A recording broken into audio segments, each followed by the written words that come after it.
Hello and welcome two strings of life, जहाँ पे हम बायोलॉजी रिलेटेड टॉपिक्स को बहुत ही इजीली डिस्कस करते हैं। इस प्लेलिस्ट में हम लोग क्लास 9 का चैप्टर टिश्यूज डिस्कस कर रहे हैं और लास्ट वीडियो में हम लोगों ने एनिमल टिश्यू के 3 टाइप्स तक कवर कर लिए थे। तो ये है इस चैप्टर की लास्ट वीडियो, जिसमें हम नर्वस टिश्यू मतलब एनिमल टिश्यू का 4th पार्ट कवर करेंगे और इसके बाद की 2 वीडियोस में होगी चैप्टर की summaries. So without any further ado let's begin. Nervous tissue या फिर नर्व्स एक फंक्शनली हाईली कॉम्प्लेक्स और स्पेशलाइज्ड टाइप का टिश्यू है जिसका काम होता है टू परसीव स्टिमुलस। इसको समझने से पहले स्टिमुलस देख लो। स्टिमुलस कोई भी एक सिग्नल या फिर कोई भी एनवायरमेंटल फैक्टर, चाहे वो एक्सटर्नल हो या फिर इंटरनल हो, जिसको आपकी बॉडी परसीव करती है, मतलब उसको रिसीव करती है उस सिग्नल को और उस इंफॉर्मेशन को ट्रांसलेट करके इंटरप्रेट करके रिएक्ट करती है।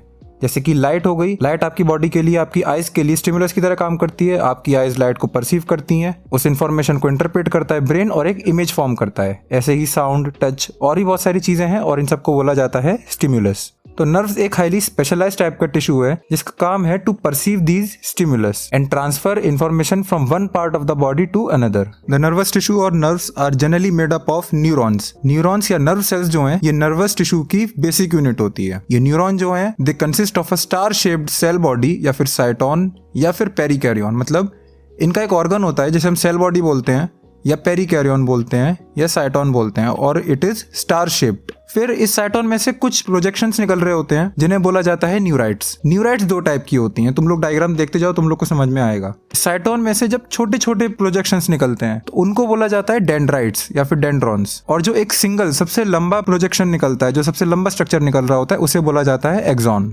और ये न्यूरॉन जो हैं, ये केपेबल होते हैं to perceive stimulus and transfer information from one cell of the body to another. Neurons ऐसे ही डायरेक्टली प्रेजेंट नहीं होते। These are covered under the structures known as neuroglia.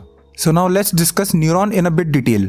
Neuron, जैसा कि मैंने बताया कि इसका एक स्टार शेप्ड ऑर्गन होता है जिसे बोला जाता है साइटोन, जो कि सेल बॉडी होती है। मेन सेल की बॉडी साइटोन होती है। साइटोन के अंदर एक न्यूक्लियस होता है। न्यूक्लियस के अंदर काफी अच्छा खासा न्यूक्लियोलस होता है। इसके पास सेंट्रियोल नहीं होते और न्यूरॉन डिवाइड नहीं कर सकता। इसके अंदर अपना न्यूरोप्लाज्म होता है, एक्चुअली साइटोप्लाज्म होता है। सेल के अंदर जैसे साइटोप्लाज्म होता है, ऐसे ही न्यूरॉन के अंदर के साइटोप्लाज्म को बोलते हैं न्यूरोप्लाज्म। और बाहर से ये प्लाज्मा मेम्ब्रेन से कवर्ड होता है जिसका नाम होता है न्यूरिलेमा। मसल सेल कवर्ड थे सार्कोलेमा से, न्यूरॉन्स या नर्व सेल्स कवर्ड हैं न्यूरिलेमा से। इनके डेंड्राइट्स यानी कि साइटोन से निकलने वाले छोटी लेंथ के प्रोजेक्शंस जो हैं, वो एक्सॉन से डिफरेंट होते हैं। कैसे? इनकी कुछ डिफरेंसेस देख लो। डेंड्राइट की लेंथ छोटी होती है, एक्सॉन की लेंथ बड़ी होती है। डेंड्राइट मल्टीपल होते हैं, मतलब एक साइटोन से काफी सारे डेंड्राइट्स निकलते हैं, लेकिन एक साइटोन में से एक्सॉन एक ही निकलता है। डेंड्राइट यूनिफॉर्म थिकनेस के नहीं होते, मतलब स्टार्टिंग से लेकर के जब वो एंड तक जाते हैं तो वो टेपर होते जाते हैं। मतलब स्टार्टिंग में ब्रॉड होते हैं और एंड तक जाते आते पॉइंटेड या फिर नैरो होते जाते हैं। जबकि एक्सॉन जिस थिकनेस का स्टार्ट होता है वैसा ही आगे तक कंटिन्यू होता है। एक्सॉन की लेंथ काफी लंबी होती है और जहाँ पे एक्सॉन एंड होता है वहां पे वो डिवाइड हो जाता है इनटू ब्रांच्ड स्ट्रक्चर्स, जिसे बोला जाता है टर्मिनल आर्बोराइजेशन। एक चीज समझनी जरूरी है, साइनेप्स क्या होता है। जब भी एक न्यूरॉन दूसरे न्यूरॉन को इन्फॉर्मेशन ट्रांसफर करता है तो वो साइनेप्स के थ्रू ट्रांसफर करी जाती है। साइनेप्स क्या होता है? जैसे 2 न्यूरॉन कनेक्टेड हैं तो एक न्यूरॉन का एक्सॉन का टर्मिनल आर्बोराइजेशन वाला पार्ट दूसरे न्यूरॉन के डेंड्राइट से कनेक्टेड होता है और जिस न्यूरॉन का एक्सॉन कनेक्टेड है वो न्यूरॉन इन्फॉर्मेशन आगे ट्रांसफर करेगा। मतलब इन्फॉर्मेशन एक्सॉन के टर्मिनल आर्बोराइजेशन से होते हुए दूसरे न्यूरॉन के डेंड्राइट में जाती है। और ये दोनों, एक तरफ का एक्सॉन और दूसरी तरफ का डेंड्राइट, डायरेक्टली अटैच नहीं होते फिजिकली। ये इतने ज्यादा क्लोज होते हैं कि इनको देख के लगता है कि ये अटैच्ड है, बट बीच में बहुत छोटा सा माइन्यूट माइक्रोस्कोपिक गैप होता है। ठीक है, और इस पूरे अरेंजमेंट को बोला जाता है साइनेप्स। एक न्यूरॉन से दूसरे न्यूरॉन में इंफॉर्मेशन ट्रांसफर होती है with the help of chemicals, जिन्हें बोला जाता है neurotransmitter. For example acetyl choline, ये केमिकल है जो कि एक न्यूरॉन से दूसरे न्यूरॉन में ट्रांसफर किया जाएगा और वो इंफॉर्मेशन लेके चलेगा अपने साथ में। न्यूरॉन के जो एक्सॉन्स होते हैं वो 2 टाइप के होते हैं, मेड्यूलेटेड एंड नॉन मेड्यूलेटेड।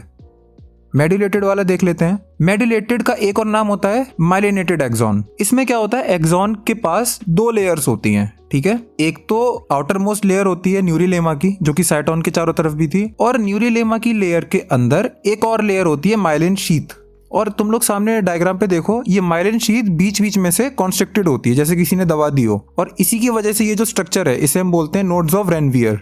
जबकि जो दूसरे टाइप के एक्सॉन है, नॉन मेड्यूलेटेड या फिर नॉन माइलिनेटेड, इनके पास सिर्फ न्यूरिलेमा होती है, इनके पास माइलिन शीथ नहीं होती। और इसी वजह से इनके अंदर कॉन्स्ट्रिक्शन भी फॉर्म नहीं होते और ये काफी प्लेन से होते हैं अपने स्ट्रक्चर में। इंफॉर्मेशन ट्रांसफर करने के लिए माइलिनेटेड वाले एक्सॉन्स ज्यादा एफिशिएंट होते हैं compare to non myelinated axon. और एक चीज और, साइटोन के अंदर मैंने बता दिया कि न्यूक्लियस होता है, न्यूक्लियोलस होता है न्यूक्लियस के अंदर, और क्या क्या चीज होती है साइटोन के अंदर, न्यूरोप्लाज्म, न्यूरोफाइब्रिल्स और नेसल ग्रेन्यूल। नेसल ग्रेन्यूल मतलब राइबोसोम्स। तुम्हें अगर चैप्टर 1 से याद हो, ribosomes protein factory of the cell बोलते थे। तो राइबोसोम का सुपर क्लस्टर होता है, मतलब बहुत सारे राइबोसोम्स एक साथ इकट्ठे होके नेसल ग्रेन्यूल बनाते हैं और वो न्यूरॉन्स के अंदर पाए जाते हैं। न्यूरॉन्स की लोकेशन क्या हो गई?